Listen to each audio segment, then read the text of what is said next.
You could summarize your opinion towards women? Tonight, investigators pouring through that manifesto and, of course, the gruesome discovery in the alleged gunman's apartment. More bodies after his shooting spree in the streets.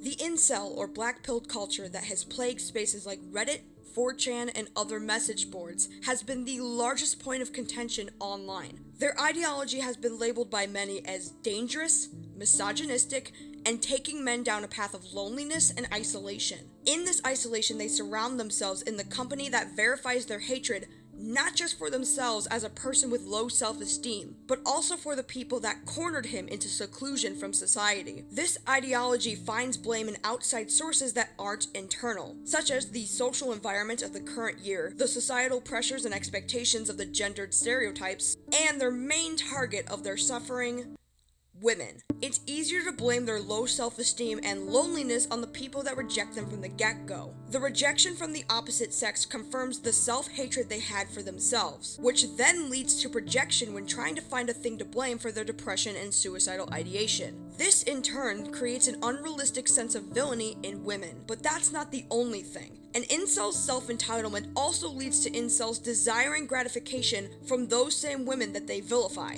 resulting in degrading women to only being the second half to the sexual liberation of a man, instead of being an entirely separate human being. Incels have an entirely different view on the existential purpose of life, which is to have a second half to take care of your mental stability instead of existing and caring for your own happiness. Although incels are stuck in the mentality that they will never create a meaningful relationship due to their personal gripes within themselves, they're also completely contradictory. The women they villainize for their low self-esteem and lack of social skills are also, at the same time, the same women they want to be with so badly. But they know deep down that no woman would ever want to be with a person that sees them as an object. But instead of changing their way of thinking, they see this as a societal flaw for women not being willing enough to just throw themselves out at any man that shares interest in them. Instead, women have these annoying little things called, standards. The incel movement has created a whole new religion on the internet, making up a new list of vocabulary and a whole hierarchy of classification on how indoctrinated you are in the movement. And the further down the rabbit hole you go, the more demented and dangerous you realize this community has become. It also doesn't help that these people glorify when those of their movement commit acts of actual terrorism. The most beloved of these criminals that has been dubbed the king of the incel movement is Elliot Rodger. Elliot Rodger committed acts of terror against the people of Isla Vista on May 23, 2014, stabbing his college roommates and their friend in his dorm room, then going on a drive-by massacre and shooting 3 people, killing them, before taking his own life in a cop chase. And instead of this action from a vengeful incel being a conversation of self-reflection amongst other incels online, they instead immortalize and praise these actions. The same thing happened with the Toronto van attacks in 2018. Alec Manasseh targeted pedestrians with his vehicle, killing 11 people and injuring 15. And has caused the deadliest vehicular attack in Canada. And again, this man was glorified and celebrated in the same communities that he used to frequent. This did cause conversation from outsiders looking into these communities and realizing that these broken and miserable men have essentially created a death cult. But despite these men creating a terrorist organization, I can feel some empathy for those men who exist in this toxic echo chamber, where their value as a person can only be verified by women that they hate. And that rejection from those that they desire to give them self-esteem must be incredibly defeating. The inability to exist in confidence without the validity of others, having no love for oneself. These are very depressed, mentally ill, socially awkward men who are trapping themselves in an echo chamber that heightens their loneliness and paranoia. And getting out of these toxic environments is incredibly hard, especially when trying to better yourself as a person is viewed as bad by this community. Society should work to fit around these men rather than men try to support their own self-worth. But something interesting has surfaced in the new era of the internet coming with the new decade. We are seeing more commentary and criticism of the incel's greatest enemy. The tables have turned coming 2022, and commentary has been oversaturated by the alpha male podcast host. I only treat girls like a lady that comply. If not, you're getting treated like a fucking equal. Find your own way home, bitch. Fuck out of here, bro. Like, guys, do not resist the slave mind. You are not obligated to sit there and give a girl your time, your attention, drive her home, any of that shit. Fresh is nice. He did it. But no bitch is obligated to that shit from you guys. If she ain't fucking, sucking, or pleasuring you in some kind of way, she's no longer what? A human deserving of decency, dignity, and respect? Because if equal means sending a 19-year-old home, pressing the elevator button, and storming off like a fucking toddler because she wouldn't have sex with you, that doesn't sound like equality to me. And you're not denying women chivalry, you're denying them basic respect. Because a minor you served alcohol to doesn't want to have sex with you. If you're not aware of this story or these unfortunate, pathetic excuses for men, the H3 podcast had a caller call in to share her story, and then they made a fucking 6-hour rebuttal, basically proving that this man got mad for being rejected, but tried to flip the switch and say that she's bringing these false accusations to him because she was offended over him making comments to her on the night they were together about her breath and about her body. Let me get this straight, and this caller was just echoing something that these buffoons say all the time.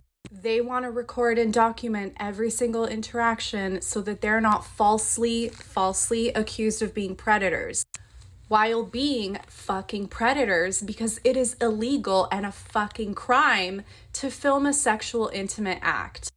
The fucking stupidity here.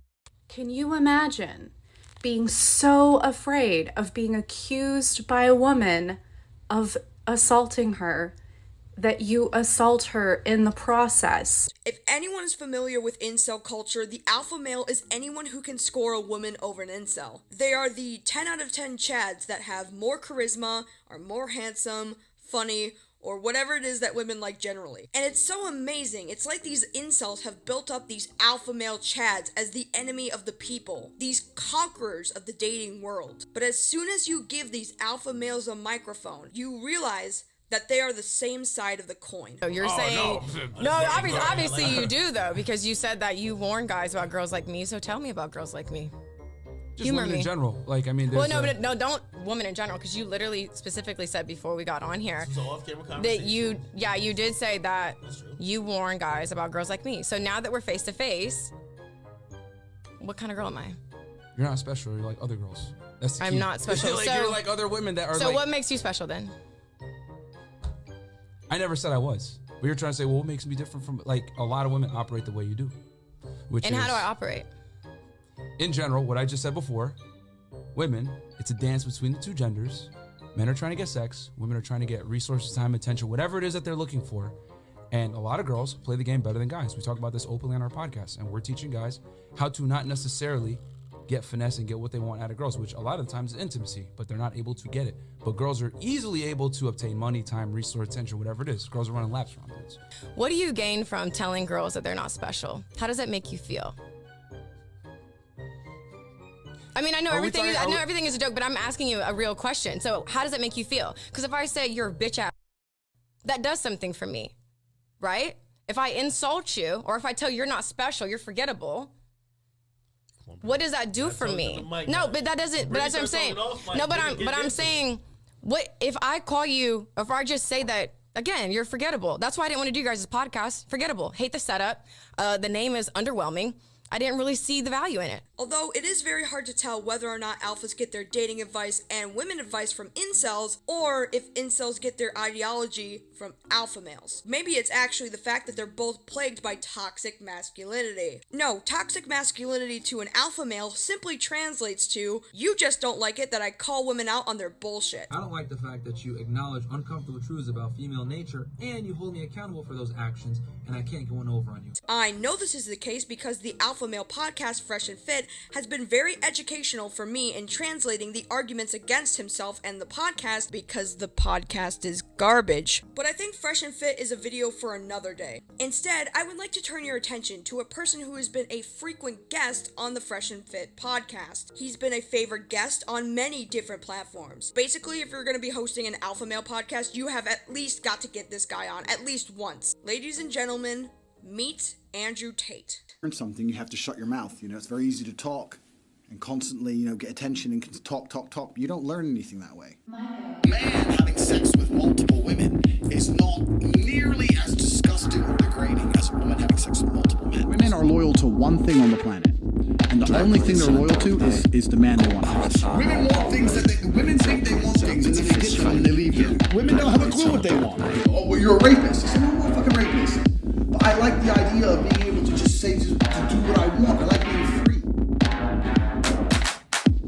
Black lights on a dark night. Take my medicine, I don't feel right. Stop. He thinks women have freedom. They don't have freedom, my friend. Because when they meet a man of substance, they're instantly enslaved. Black lights on a dark night. Life for a man is harder than life for a woman.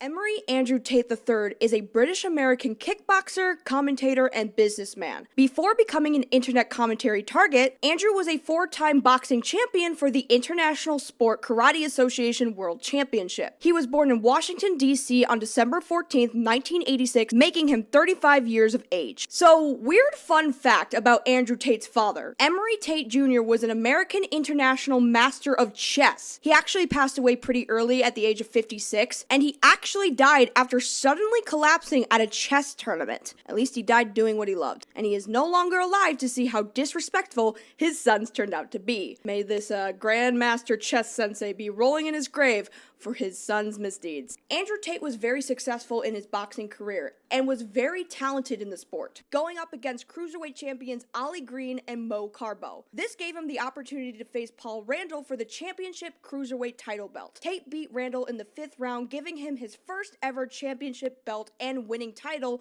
in the cruiserweight division. He also participated in the International Kickboxing Federation for the British cruiserweight title. He went up against Daniel Hughes and knocked him out in the 1st round for his 2nd title win. He also challenged Jake Paul to a boxing match for whatever reason, and it was possible that he broke apart Michaela Peterson's marriage, but let's not talk about that. For legal reasons, this is a legend. Now, I tell you all of this because this man can kick my ass.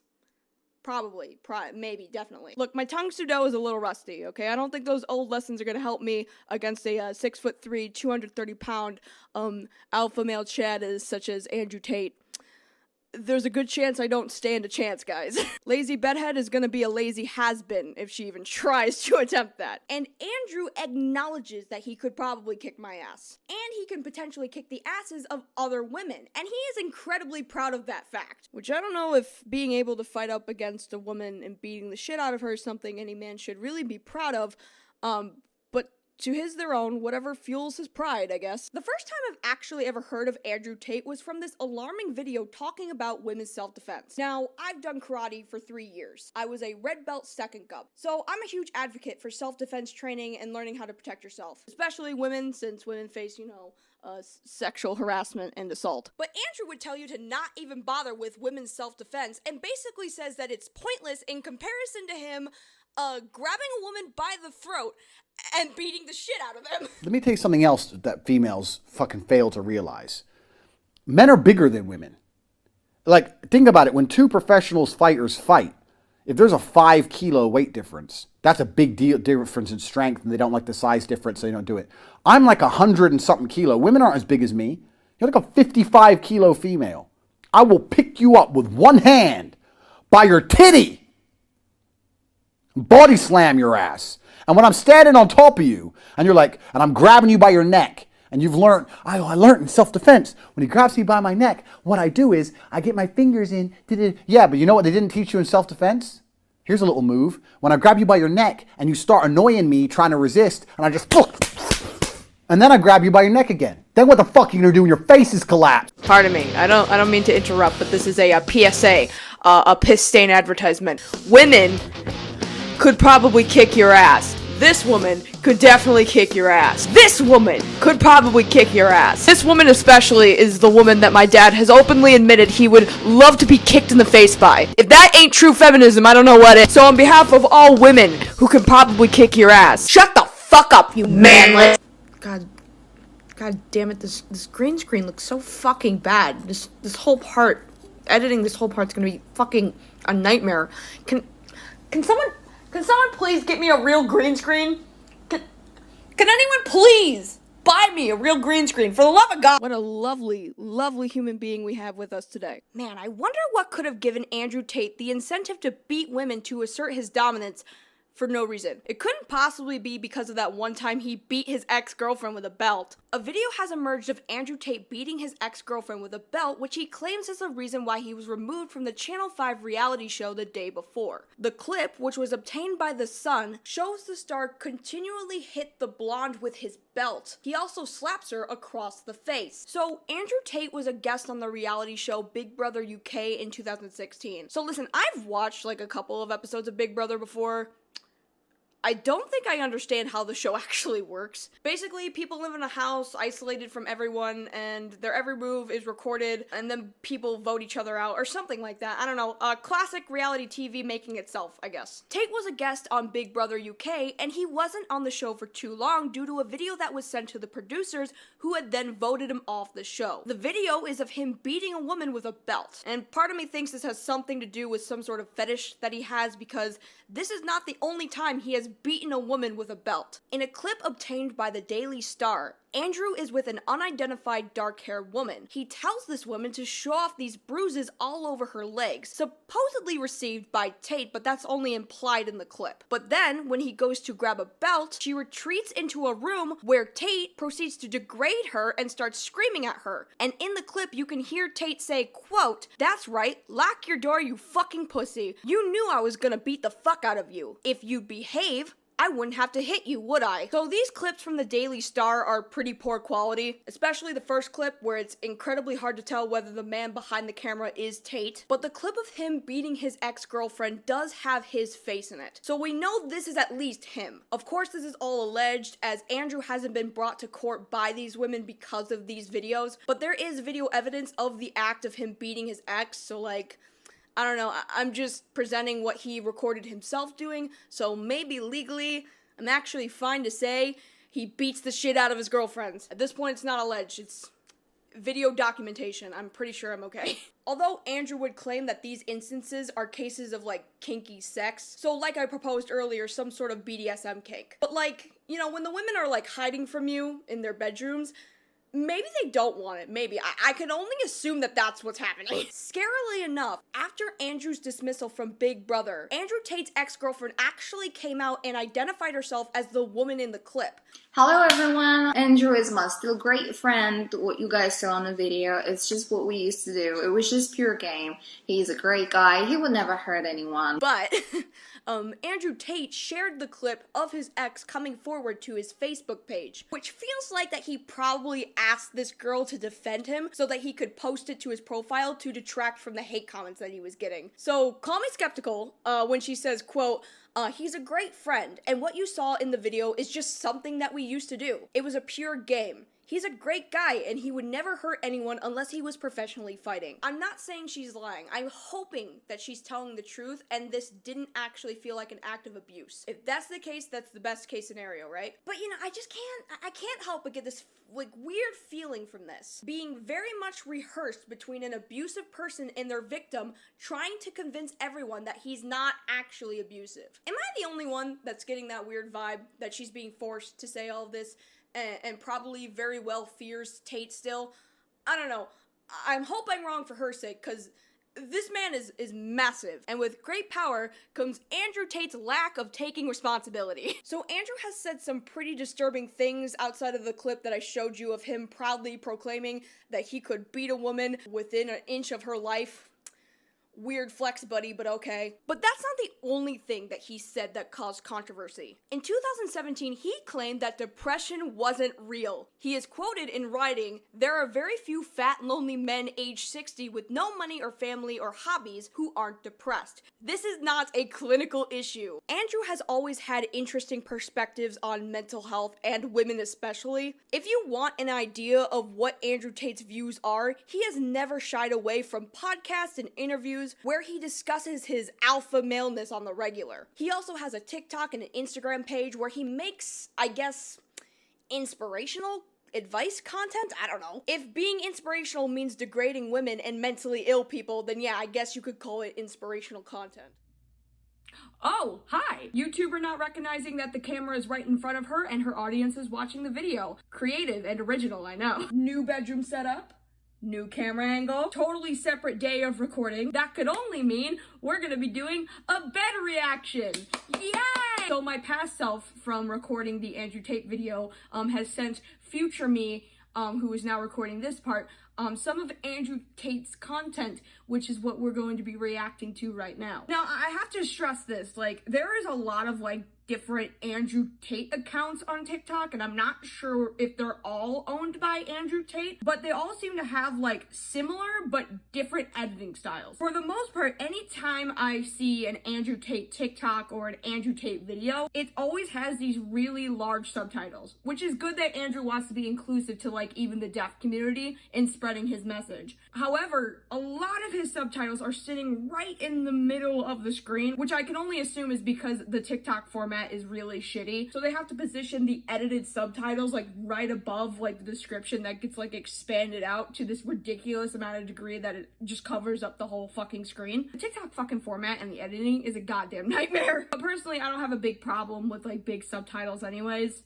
Even though I'm a hearing person, sometimes I like to see the subtitles to a video. My problem is that the subtitles, for the most part, are fucking wrong. Or, for whatever fucking reason, not everything is subtitled in the video. Sometimes just the main message or the point that Andrew Tate is trying to get across gets subtitles, but when he goes off on these like weird rambling rants to prove that point, none of that gets subtitled, and I don't know why. Also, for whatever reason, his subtitles have like weird emojis in them. Sometimes he'll highlight certain words but not highlight others. It's so fucking weird. So I apologize to anyone if the subtitles, especially to like deaf listeners, if the subtitles are really fucking distracting and make no fucking sense, because even I had a hard time fucking following this, and I can hear what the fucking dude is saying. Anyways, so we're gonna react to some of these now. Between me and everyone else with Fireblood is, I am also a genius. This guy right here, next fucking Albert Einstein. I can fucking see it now.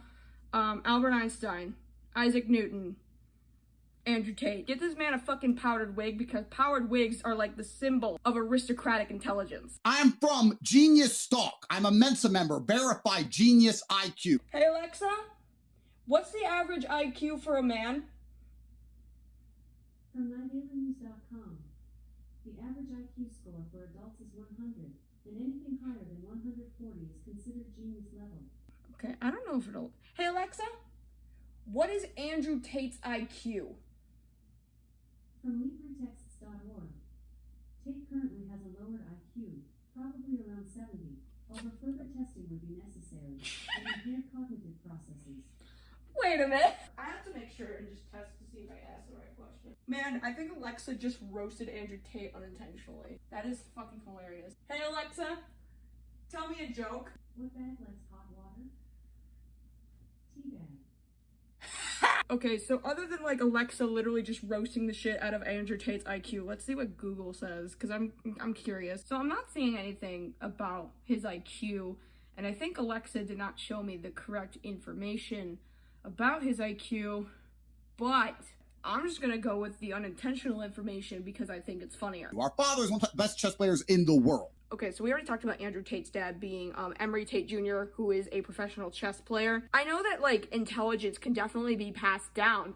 However, Andrew Tate improved his IQ by just saying so. He hasn't done anything in reality to actually verify that he's an intelligent human being. His father has proven himself to be a masterful chess player, but Andrew Tate has never actually asserted the idea that he is an intelligent person. He just tells you he's an intelligent person. And if I've learned anything from the internet, anyone who just outright says that they are a fucking genius, they're probably not that smart. Anyone calling Andrew Tate intelligent, I'm gonna take shit that never happened for 200. So not only do I have Fireblood, but I also have one of the most powerful minds on the face of the planet. His brain matter is just spewing out of his brain, and the fucking stupid, unintelligent men are just begging at his knees to fucking eat his fucking brain matter so they can become intelligent gods. I bet becoming bald makes you smarter, right? Because when you're bald, You don't have hair that rocks that beautiful head that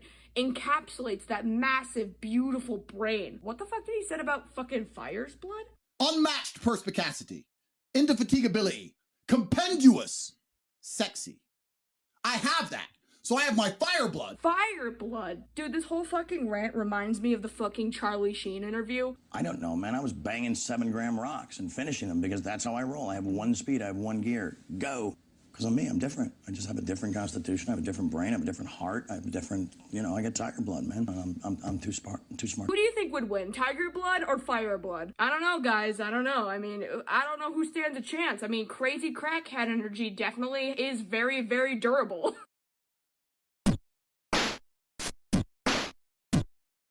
So Andrew moved to the United Kingdom at 4 years old and lived in England during his boxing career up until his retirement. So how does Andrew Tate maintain relevancy today after his boxing career has come to an end? Well, on top of being a special guest to many podcasts, Tate is also a businessman of his own making. Tate is the CEO of Cobra Tate, a consulting agency made to help people become successful billionaires. It's very vague in what Andrew actually does, but he has a YouTube channel that shows the office space that he owns, all of his fancy cars, and all of the women that he hooks up with. Also, on his website, he has these 4 tabs that you can click on to learn more about what Andrew does. And they are, and I am quoting the website, get connected, get money, get women, and get fit. So I can only assume that this is a financial aid type service that will help with dating advice whilst also putting you through a fitness program to get you absolutely swole. Sounds like a deal breaker to me. So, sidebar, okay?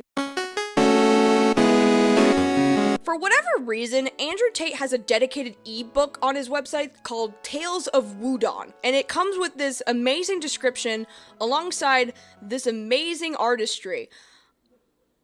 And it reads as follows: in a previous life, I lived 5,000 human years atop Wudon Mountain. I remember every lived second. Life is competition. Competition is violence. So it goes on for a little longer, but as if I didn't think this man could be any more of like a weird character, holy shit. He thinks he's some sort of ancient fighting warrior from 5,000 years ago. Okay, so like after doing a little bit of research, Tate has created like this collaborative art storyboard, I guess, and it's basically like a fantasy memoir of Andrew Tate's martial arts training under like this character that he named called Master Po. He's basically being trained by the Dragon Warrior on top of Wudon Mountain in ancient China. This fantasy project was given the full title, and I'm not joking with you, okay? Tate Shinkai Tales of Wudon. There's also like a Tales of Wudon YouTube channel, which has more of like YouTube shorts with Andrew Tate. I'm assuming that this is some sort of like metaphysical like concept that Tate has created about his like kickboxing career and his kickboxing journey through his training that he's created into an elaborate art piece, I suppose. So yeah, on top of being a wife beater, Andrew Tate is a massive fucking weeb. So there's another website associated with Tate that is just, very much aiming for like that fellow kids demographic. The Hustlers University is another Cobra Tate clone that helps people get rich fast. Only this time it is more clear on how you can get money. It's cryptocurrency. It teaches you about crypto. Yeah, what a dude bro move, selling NFTs that are harmful for the planet. Hell yeah! I can't believe I just dabbed in 2022 for a fucking YouTube video about a wife beater. This is my life. I mean, I don't know. Andrew Tate, like, gives off this, like, energy about him that he has bought one of those monkey NFTs. Yeah, that one. No. More specifically, this one. He looks like the type of guy that bought this specific NFT. I feel like that's an insult. Like, find an NFT, any NFT, and then be like, you look like the type of person that has specifically bought this NFT. That will probably ruin their day. But out of all of the side tabs that Cobra Tate has to offer, the one service Andrew Tate has that has turned a lot of heads recently is the War Room. The War Room, according to their website, is the greatest global network which exists on the planet, which I'll admit is a pretty bold claim for a company I have never heard of in my entire life. So basically, from everything I've read up, the War Room is essentially like, what's the best way to put this? It's like a man's Illuminati, except for the Illuminati is probably already run by rich elite men. It's It's like the Illuminati for dude bros. So you know what fraternities are, like, in college? Yeah, so this is like a frat for alpha men. This all kind of feels like a dude bros yacht club, except it doesn't seem to have any exclusive perks like, you know, actually being able to own a yacht. The War Room is very much like Cobra Tate. It claims to be a self-help for desiring business people to become rich and successful, just like Andrew Tate. But it's more of like a get-rich-quick scam where Andrew is the only one that's actually getting rich. He's charging up to $5,000 to join a club that does essentially nothing but give you a little sticker that says, "Welcome to the club, champ." Like, if I wanted to be bald and smoke cigars all day, I wouldn't need to spend $5,000. I could very easily do that on the same shoestring budget that I do for making these videos. So the website for the War Room has changed over time because of controversy on the site that has resulted in some marketing changes, massive marketing changes that might change the outlook of the website and of Andrew Tate entirely, to make him not look like such a bad person. I'll explain what I mean in a minute. This is what the website looks like now, but before there was a segment that would read, quote, "My name is Andrew Tate. I'm a retired 4-time world champion kickboxer who is now a multi-millionaire, and I am the most competent person on the entire planet to teach you about male-female interactions. How did I become rich? Webcam." I'm pretty sure you'd have to be a little more specific than that, sir. Okay, but seriously, what does he mean by webcam? Like, seriously, like, are you on webcam? Is his dick available somewhere out there on a cam site? Now I have to imagine that somewhere out there. Thank you for the mental image. That's fantastic. Or is it just like women that webcam and you make all of the money from their work? Because if that's the case, then it sounds like you're pimping out these women. I mean, are you honestly surprised that he's a pimp? Are you? I mean, look at how attractive he is. You just put that man in like a purple fucking leopard coat and a hat, and he'd fit the bill perfectly. I've been running a webcam studio for nearly a decade. I've had over 75 girls work for me, and my business model is different than 99% of webcam studio owners. Over 50% of my employees were actually my girlfriend at the time, and of all my girlfriends, none were in the adult entertainment industry before they met me. Okay, I'm sorry, but that's gotta be like the weirdest flex I've ever heard in my entire life. Yeah, bro, I had 75 girlfriends and now they all work for me. And I make all the money off of losers fapping to my exes. Like, it's almost like the standard for Tate is that if you end up dating him, you can't just break up with him and leave him. You also have to agree to be exploited sexually by him for money. My job was to meet a girl, go on a few dates, sleep with her, test if she's quality, get her to fall in love with me to where she'd do anything I say, and then get her on webcam so that we can become rich together. Whether you agree or disagree with what I did with their loyalty, submission, and love for me doesn't matter. You cannot reject the results, and the results are simple. My girlfriends would do more for me than 99.9% of men's wives would do for them. Holy fucking shit. Dude, this man is self-reporting so fucking hard. I honestly can't believe what the fuck I'm even reading right now. Whether you agree or disagree with what I did with their loyalty, submission, and love for me doesn't matter. You cannot reject the results. That's what he is actually saying. Holy shit. Like, can I ask, right? Like, what results? What hypotheticals are you trying to solve? I mean, what's the a squared plus b squared equals c squared? Like, where is the equation? Where is the study? Where are the variables? Anything. Fucking anything. Like, I need to know, right? I mean, what is it exactly that he's trying to prove? The fact that you turn your girlfriends that love you and want a relationship with you into sex slaves? Because, you know, I don't mind if you want to be polyamorous and fuck as many women as you want. You do you. You're a grown-ass man. I can't tell you what to do with your life. I'm not gonna demand what you put your fucking dick into. But this isn't normal. This doesn't represent like healthy polyamorous relationships at the very least. It's literally just Andrew Tate using as many women as he can, not just for his sexual pleasure, but for money. He's turning these women into cash cows. Tate doesn't see these women he's turned into his employees as people. He sees them as an investment. Not even just a thing that he can fuck, but a thing that he can make money off of. And now he's encouraging other men to do the same shit. Because that's what made Tate so successful. Why not try it out for yourself? Being rich won't save you from a life of misery with women who don't want you. Guess what else? Being strong won't save you either. If you're shit with women, nothing you do financially or physically will save you. Look at Jeff Bezos. Submission, loyalty, admiration, and love cannot be bought. It cannot be forced, and it's not luck. Okay, I only wanted to include this part because I find it fucking hilarious, right? He's not only telling you that women are miserable, especially those women who want nothing to fucking do with you, and then we got like the Jeff Bezos slander. Oh my god. Dude, don't end up like Jeff Bezos, bro. He's rich, but he also has a bitchy ex-wife that takes all of his money. Like, I love that even the richest man in the world, one of the richest men in the world, who is also bald like Andrew and all of his other dude bros, is getting completely slammed by the war room. Jeffrey Bezos is so much of a dweeb that even the rich bald guys want nothing to do with him, even though he's a rich bald guy. But hold on just a second. I doubt for even a minute anyone would be willing to spend this much money on a product that barely is described as anything worth your time. Especially with, all the weird sex trafficking shit that's in it. So how exactly does Andrew Tate make all of his money really? Well, his social medias and podcasts definitely make up at least a portion of that income. But also, it might have something to do with all of the casinos that he owns and operates in Romania. Yeah, it's probably those. Oh, speaking of Romania. You disrespect me. You disrespect my family.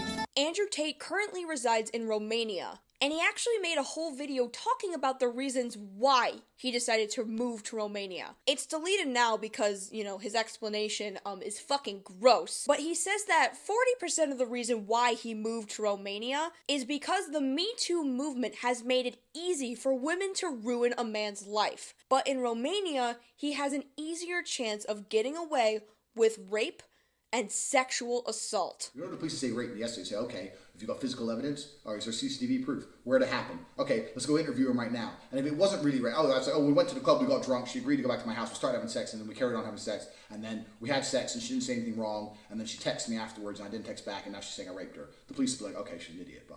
But no, not in the West. In the West, you can tell them that exact story, you're still fucked. You're fucked in the West. When people say, why did you in Romania? And I explain my 5 reasons. One of them is the Me Too era. They go, oh, well, you're a rapist. I say, no, I'm not a fucking rapist. But I like the idea of being able to just say, to do what I want. I like being free.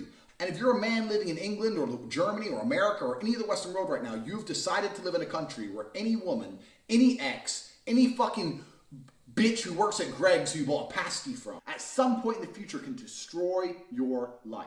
This Me Too era bullshit has not protected women. It's just destroyed the safety of men. And maybe this all stems from the fact that in the UK, where he originally resided, he had 11 charges brought against him by UK law enforcement after he, allegedly, assaulted one of his cam girls. After which the police took all of his devices. I'm standing there like, okay, it's like, so I was like, who are you? And they're like, you're under arrest for a suspicion of assault of this dumb hoe. And I'm like, wait, this is dumb hoe? They didn't, but I'm gonna protect her anonymity because I'm a nice guy. Dumb hoe. So I was like, I didn't touch that dumb hoe. Yeah. And the police were like, well, look, don't talk to us. We just have to bring you in, talk to the investigator. So I went to the investigator. They kept me in a cell for a day and a half. They sent officers to raid my house, took all my electronics, took all my phones, all my laptops, went through my entire personal life, found 11 new things to raise charges against me for. It's unrelated because the original case got dropped because she had no evidence and she was lying because all the other girls in the house went to on my behalf and testified against her. She's lying. Yeah, right. So like, okay, but we've been through his life. He has a Lambo and a bunch of pussy and he's enjoying himself, and that's not allowed in the Western world. Yeah. So we've been through his life and we found 11 new reasons to raise crap against him. So I had 11 new charges, blah, blah, blah, and I just woke up one day and said, I cannot live in this I will not live under a government that will do this to me when I've done nothing wrong. There has been some red flag behavior since the very beginning, but Andrew Tate's response to the initial Harvey Weinstein allegations show that he's a proud abuser of women. After the initial allegations broke of Weinstein's sexual misconduct, Andrew Tate is quoted in writing, "If you put yourself in a position to be raped, you must bear some responsibility." Harvey? Creep. Obviously. But women have been exchanging sex for opportunity for a very long time. Some did this, weren't abused. Of course, now they will say that they were abused. However, at the time, it was a simple exchange they partook in voluntarily. Not all, but some. If you go out, meet a guy, take his drinks all night, go to his apartment drunk, start to kiss him, and then he grabs your tits, not harassment. No woman should be abused regardless. However, with sexual assault, they want to put zero blame on the victim whatsoever. Oh, wonderful. I'm glad that we were able to establish the difference between transactional sex between a powerful businessman and a woman feeling pressured by the prospects of pursuing her career and sexual assault. Which is that there is no difference. It is the literal definition of sexual assault. I'm glad that Andrew Tate was willing to explain to us the difference between a drunk woman having sex with a man after the man bought her a bunch of drinks, intoxicating her enough to get her consent to literally do anything, and sexual assault. Again, there is no difference. It's manipulating a non-cognitive person into consenting to sex. It's sexual assault. I'm very appreciative of Andrew Tate willing to explain normal male behavior like whistling at you or asking your name according to Tate. That's apparently all men do, and nothing more intimidating or forceful whatsoever, and real harassment. Corporate needs you to find the difference between these two pictures. They're the same fucking picture. So obviously Tate thinks that he is so clever to escape the Me Too movement by going to Romania, which according to Tate is a rapist paradise. However, Tate couldn't have been more wrong. He severely underestimated how seriously the Romanian police would take the allegations of actual human trafficking when they raided Andrew Tate's home. Is anyone honestly surprised at this point? I wish I could be more surprised, but unfortunately, because I am Gen Z, I am apathetic to everything. Next time you're thirsty and you buy a bottle of water, drink the water. Okay, I just want to point this out, and this is not to make fun of how he talks. He was raised in the UK, so he has a little bit of like that accent, right? But he also has moved around all over the world, so he's learned the dialect of all the places that he's toured around during his kickboxing. But the way he says water is so weird. He says it in like a mixture of like a UK New Jersey accent, and I don't know why. Throw the bottle away. Why are you walking around with the bottle? You need your hands free. What if you have to grab a girl's ass or punch a dude in the face? Wait, why do you need to grab a girl's ass? Just unprovoked. Why would you unprovokedly need to grab a girl's ass or punch a dude in the face? Remember, men, do not carry water bottles around because you gotta squeeze some titty and punch some dudes. See, this is like Andrew Tate's like priority list, right? Getting ass, punching simps, holding a bottle of water. Drinking water is for fucking pussies. If you drink bottled water and hold the bottle of water, you're not a real man. What if you're not combat ready? What I do is I drink the whole bottle at once. And the reason I do this is to rehydrate myself, because the reason I'm thirsty is because I'm dehydrated. I mean, you should probably do that anyways. It's kind of recommended that people like drink at least 8 ounces of water a day. So like if you drink a bottle of water a day, that's at least a good thing. But he says you're not combat ready if you're holding a bottle of water. I mean, you could throw the bottle of water at someone's face or like use it like as a mini club. I don't know what this, why is he arguing this? Like, is this, I only chose this video because I think it's like the weirdest fucking thing to bitch about. Complete the objective. The objective is to rehydrate. Objective complete in 3 seconds flat. I ain't walking around with some little fucking bottle of water, sipping away like a little douchebag. It's bullshit.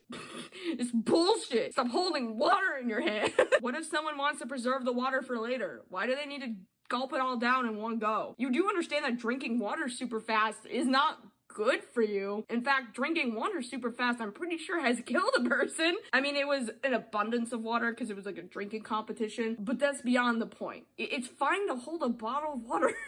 I don't know why this is the video I chose.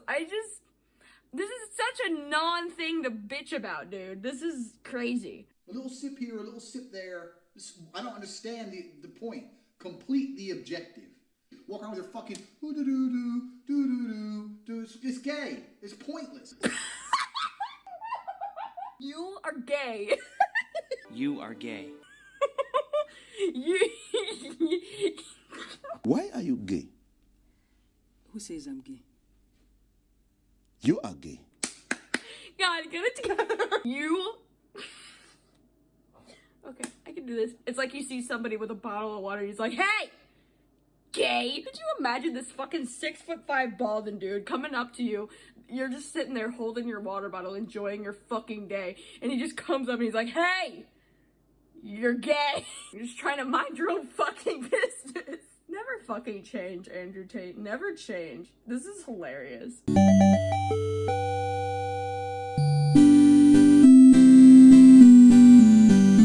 As of April of 2022, Andrew Tate's home was raided by the Romanian police for reports of sexual abuse and human trafficking. Who could have possibly seen that coming? There's not a whole lot coming out about this investigation, but here is what we understand so far as to what the police have found in the home during the initial raid, as well as what Tate's explanation is on what actually happened.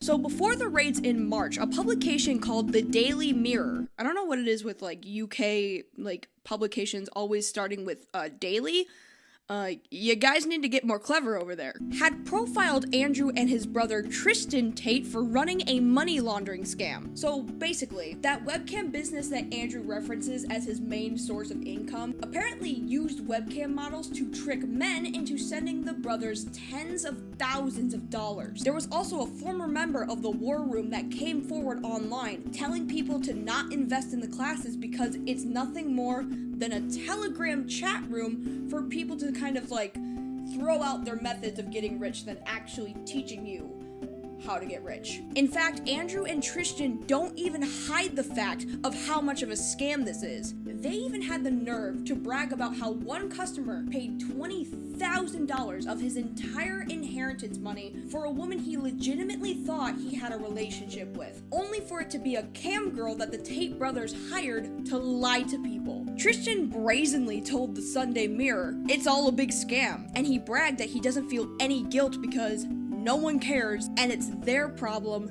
not mine. God, if I thought Andrew was bad, this lovely gentleman is just so colorful. You know, okay, at this point, I'm not even remotely shocked by like half of this shit because everything I've seen like coming from Andrew Tate at this point has been like growing numb on me. Like, hear me out, right? You can tell me that Andrew fed the remains of a woman that he murdered to his pet tigers or some shit, and I wouldn't even be shocked. My man be out here pulling a Carol Baskin on the daily. So what exactly happened that sparked this raid into the Tate home? Surprisingly enough, it was not actually the War Room website. I doubt that it can even be used in the investigation now that like half of this shit was even deleted from the War Room. What initially started this raid was actually a report coming in from a 21-year-old American woman who was brought to the brothers' home in Romania. This woman was brought over to Romania by Tristan Tate, and she claimed that Tristan actually abducted her and brought her to Romania to basically keep her as a sex slave in a totally different country far away from her home. When the police raided the house, a Romanian girl was found in the home claiming that she couldn't leave the house either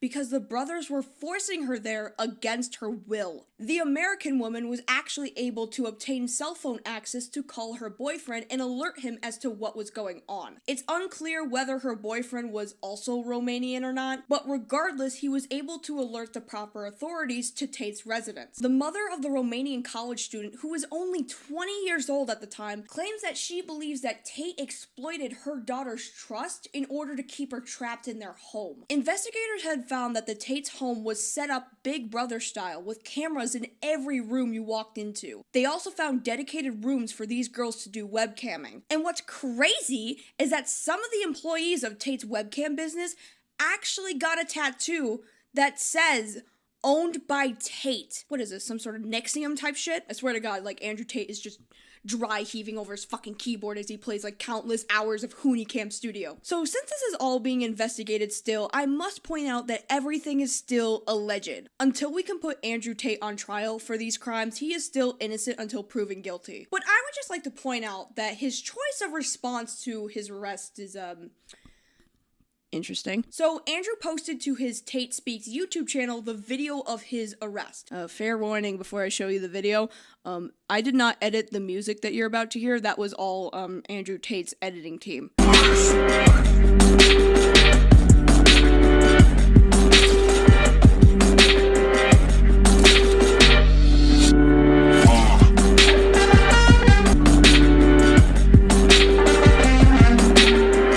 It's almost like we're having a fucking raid over here for being arrested for human trafficking. It's a party moment, let me tell you. Andrew made an Instagram post as well. In a mock-up setup of an interrogation room, Tate posted this photo captioning, "Officers, I think we can all agree that bitches love to lie." So Andrew made a response video to the allegations of sex trafficking and abuse, flexing his wealth and possessions in the process, as you always do. He claims that the women were never held captive, that they were able to go in and out of the house. He also claims that the American woman was actually cheating on her boyfriend with his brother, Tristan. To avoid getting caught for cheating, she claimed that she was being held against her will by Tristan. This, of course, all according to Andrew Tate. Stupid. As we all know. Am I allowed to say that on YouTube? Well, it's fucking true. Some whoopee was chilling with T, they made love, and then Tristan stopped replying to her texts. She's from, I don't know where she's from. Some other country. I don't know where she's from. She's not Romanian. And after they slept together, he ignored her one day. Hey, let's go out for dinner. Ignored her, kept ignoring her. Then turns out she has a boyfriend. So the boyfriend found out she was with Tristan. So now she's in a hard situation, right? Because she doesn't want to admit to her boyfriend she's been cheating with the guy who now ignores her completely. So she says, oh, yeah, but I was with him, but I didn't want to be. I was at their house and I couldn't leave. Even though all of our CCTV, which the police now have, prove that she came by Uber and left by Uber, and there's text messages of her begging to come back. The girls broke down crying, admitting she made it up. Whoopies. Stupid whoopies. Andrew was even bold enough to claim that the police apologized for raiding his home. And apologized. We're sorry. First words they said to me were sorry. People online are like, why didn't they rough you up? Why didn't they tackle you to the ground? Because you don't understand respect. The police know me. They didn't want to come here. They're like, bro, sorry, G. And the girl actually confessed to lying to the police. Now, I'm sure more is willing to come of this investigation, but given what we know so far about Tate's operations in Romania, it wouldn't even shock me to find out that he's been running an underground webcam cult. I mean, according to Michael Brooks, former employee of Sargon of Akkad. Oh yeah, I forgot to mention, Andrew is a huge Trump supporter, and he has been a special guest to a bunch of alt-right podcasts and YouTube channels such as InfoWars and Paul Joseph watch them. So, there's that too. He claims that Andrew is a legit mafia gangster who launders money for the Romanian mafia. So from my understanding is he knows Tommy, but he's also a multi-millionaire through webcams and stuff. But IRL, he's actually a multi-millionaire because he launders the Romanian mafia's money. A lot of it. Like, he's not really political, but, you know, he's known in certain right-wing circles. So, if that makes sense. The point I'm trying to, like, the guy's, like, he's a legit gangster.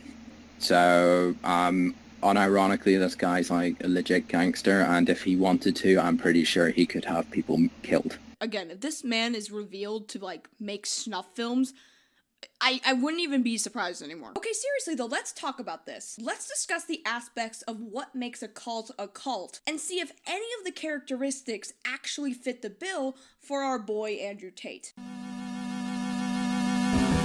According to the sociologist studying at the California State University, cult expert Jana LaLynch identifies 4 dimensions of a behavior that we see in all common cults. Number 1, a charismatic leader. The charismatic leader is the organizer of the group. Charismatic leaders are people who are great manipulators. They're charming, they know how to read people, they come along and offer a message that is going to resonate with someone. Once they get a few followers, that's all they need. And then those people go out, recruit more, and they build up an aura around the leader. Now, I understand calling Andrew Slate of Meat over here charismatic is a bit of a stretch. I mean, when you see how he acts on Big Brother, charismatic is not the first thing that comes to mind by any means. They're going to be like, well, who the hell's actually nominated him? I know, He gets you know on what, with I was everyone. genuinely gutted So that he didn't, they're but not I going know to he understand. The second he gets around other people, he's just extremely overwhelmed and can't form a sentence. I'm around real women and men for the first time? Fuck, what do I do? I think Jackson, Marco, speaks. kind of No, but right Jackson will never... now with the dynamics that are going on in the house, I definitely think Marco's going to be the better choice. we don't... to fuck people's Well, we're going to do a heads up. vote. We're going to do a vote on this one. Yeah, Marco. He seems kind of shy. I don't know. Everyone else is like interacting, and he just kind of chimes in occasionally with like, "No, we should do this." Oh, I think we should. And he just gives off this false sense of masculinity where he believes himself to be more masculine than anyone else in a room. But I have to say, even with that false confidence in himself, he still manages to create a following that sees him as legit. I mean, if he's able to con a man out of his life inheritance, I think this dude is capable of doing fucking anything. Number 2. Transcendent belief system. Most religions and even political groups are going to have a transcendent belief system, meaning they're stating how to get someplace better. But what's different in cultic groups is they have their way to get you there. It's what I call a recipe for change. In order to be part of the group, you have to go through a transformational process, which they dictate to you, and you can't be there otherwise. That's the indoctrination program. Of course, we see this with Andrew's many businesses promoting self-improvement and becoming a rich and powerful billionaire. So long as you're willing to fork over $5,000 to do it. Plus, with Andrew's right-wing political ties, he's been given a platform to spread his right-wing masculine extremist ideologies on all of these platforms that he's been invited onto throughout the years. Even if he's being called out for his sexism, misogyny, and abusive behavior, he's still being platformed and being introduced to someone desperate enough to listen. Number 3. Systems of control. They think they're joining something that's going to give them purpose and meaning. Slowly, the heat gets turned up and you go through the rituals or the study sessions that get you more and more drawn in. As this process goes on, the person begins to adapt this new worldview that requires new behaviors and which most often requires cutting off from their past. There's all kinds of control mechanisms, which are the rules and regulations. Cue all the bald men in the war room for this reference. And number 4. Systems of influence. Then there's the more subtle influences, which is peer pressure. Older members will model for the new members how you're supposed to behave. Before you know it, you're so enveloped in the other reality that you don't look to anything else. You don't allow yourself to be open to any other explanation. Your mind has completely closed in on this new worldview. So the connections to the belief system is kind of the glue that keeps you there. This is your only hope. Well, outside of being a social media influencer, Tate himself is pretty closed-minded. When I first started looking into Andrew Tate, I thought for sure that he was a troll, or at least a performance artist. But not like performance artists like Filthy Frank, where it's a clear exaggeration of a character online, but more like Nikocado avocado levels of performance art. Someone who has gone so far in their performance, it is costing them their normalcy and their life. But upon investigating and digging, I found that Andrew Tate is not a troll. He is not a legitimate businessman. I'd even go as far as to argue that he's not even a real alpha male. I know it's a bold claim to make, but just come back, bear with me. Andrew Tate is the most pathetic incel that I have ever seen in my entire life. Everything Andrew Tate has said in podcasts, in his social media, is classic incel talking points. Seeing women as objects, blaming women constantly when things go wrong in his life, discouraging the Me Too movement, and being dismissive of real sexual assault cases, blaming women for their own sexual assault with the justification that women are prone to being assaulted. It's incel dog whistles with an alpha male coat of paint. And at this point, I don't even know who Andrew is trying to fool. Because if you look deep enough, you can actually reroute all of his talking points back to incel message boards. They're all saying the same shit that he's saying. Except the only difference is that Tate has found a way to profit off of incel rhetoric. And listen, as important as it is to shine a light on this community hidden within the underbelly of the internet, I think the ones that shine through and make themselves known as like these MGTOW alpha males are also deserving of criticism. A lot of incels, due to them being socially awkward, aren't as outspoken about being an incel and what they believe about women. But people like Andrew Tate are so outspoken about how much of an alpha they are. They don't even realize that giving themselves the title of being an alpha makes them look more like an incel. Let it be known that what makes you an alpha male to the modern day woman is not degrading them down to just being a sex object, not trapping them inside of your home, and not branding them like cows. Only an incel would call himself an alpha unironically, and only an incel would do something so demented as sex trafficking. Andrew Tate was, and always will be known as an incel loser who could only keep a girl around him by forcing them into pimping and slavery. Little peen chip? What the fuck is little peen chip? That's my stripper name. Don't fucking make fun of her. Your That's my stripper name. Little peen chip. Little peen. That's my stripper name. And you see, it's a play on words. It's not actually a little peen. It's not? But all you can fit is a little peen. Oh, So big. I get it. It's hilarious. You're so funny. Oh my god, why are you throwing things at me? Dickhead. Yeah. Love you.